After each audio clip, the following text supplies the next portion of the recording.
Hey folks, it is tournament time. So I'm super excited about this weekend because we are going to be heading down to Multizone in Gatineau. One Plus Armor is putting on the tournament. It's an ITC tournament, 1850 points. It's called Powerfists Psykers 3. So the last one I went to was a lot of fun. I got to meet some really great people and see some people I haven't seen in a really long time. So that was really nice. When it comes to the missions, there's going to be 4 rounds. Each round is going to be 2.5 hours long, a little bit longer than I'm used to. I'm usually used to tournaments only having like an hour and a half, 2 hours per round. So it looks like the evening is going to get a little hungry in the afternoon, so I better bring snacks, right? The missions are really cool. I really like how they do them. It's broken down into basically 3 different parts. You've got a primary objective, secondary objective, and then your tertiary objectives. Primary objectives are usually based on stuff like you'll find in the Eternal War missions in the big rulebook.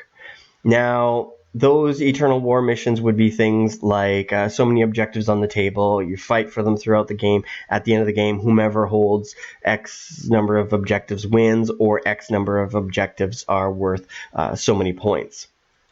Now, with that said, they've changed things up a little bit to make things really interesting, and it's mostly where you start off with the actual objective placements. With a lot of the Eternal War missions, you roll a dice and you get a random amount of objectives. This time, they tell you whether you're putting down 2 or 3 different objectives, and it's going to be per player. So I think the first mission, you get 2 objectives, objective 1 and objective 2. You put 1 in your deployment zone and 1 in the, and objective number 2 would go into the no man's land, for example.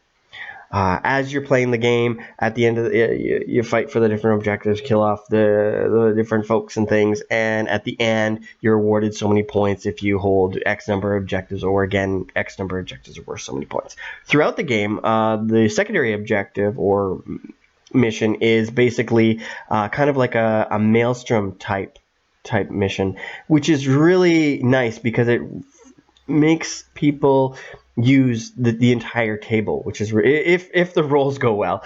But either way, it's still a lot of fun. So what happens is you're given numbered objectives on the table, so either 1 and 2 or 1 and 2 and 3, and you roll 2d6 at the beginning of the actual game turn. Those are going to be your objectives for that turn. So you might roll a 1, a 2, or a 3. You're going after objective 3 and you need to hold them by the end of the game turn.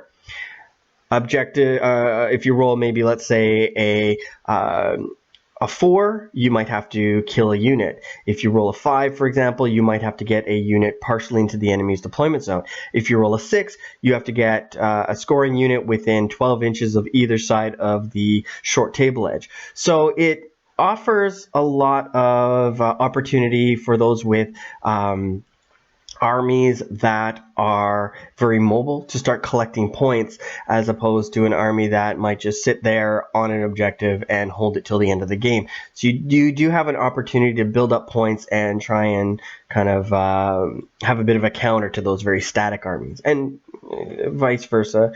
The primary mission, the points are usually worth a lot more if you actually maintain it and things, so those static armies have an opportunity too.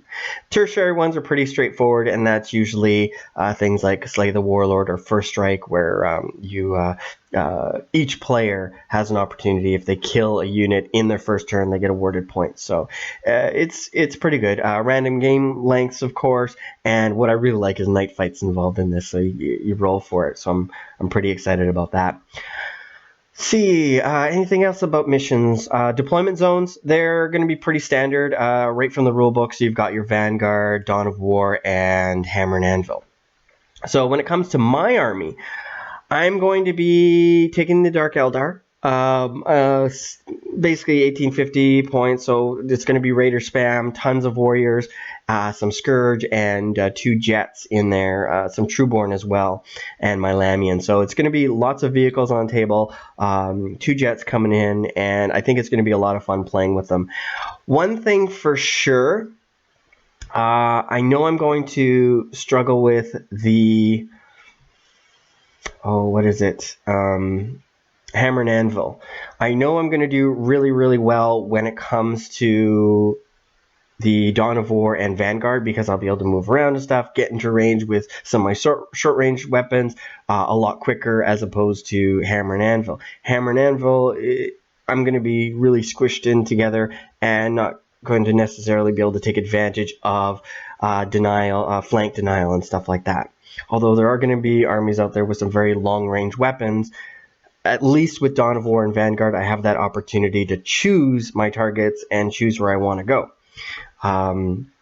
So I still haven't quite figured out what I want to do for those missions that are going to require me to play in Hammer and Anvil. Thankfully, there's only going to be one. So the first mission is going to be Vanguard, second mission is going to be Hammer and Anvil, and then the last two are going to be Dawn of War. So that's going to be good. But I'm still really, really curious about how it's going to go when it comes to fighting on the Hammer and Anvil, because most of the time when I play that, I really suffer a lot. So I'm nervous about that one mission. But I did do some play testing, and I did pretty well with the other ones, so we'll see how it goes. And I think that's pretty much it, really, what I wanted to say about this upcoming tournament. Haven't really had an opportunity to record a battle report this week. I was mostly focusing on practicing for the tournament, and a lot of it was kind of talking, and I was really trying to focus on the game and try to put my best game forward when it comes to playing against these people. So yeah, we'll see how it goes. I'm very optimistic, but we'll see how the dice treat me and what type of opponents I go up against. So with that said, I hope you guys kind of enjoyed this little kind of chit chat, and I will talk to you guys later. Bye now.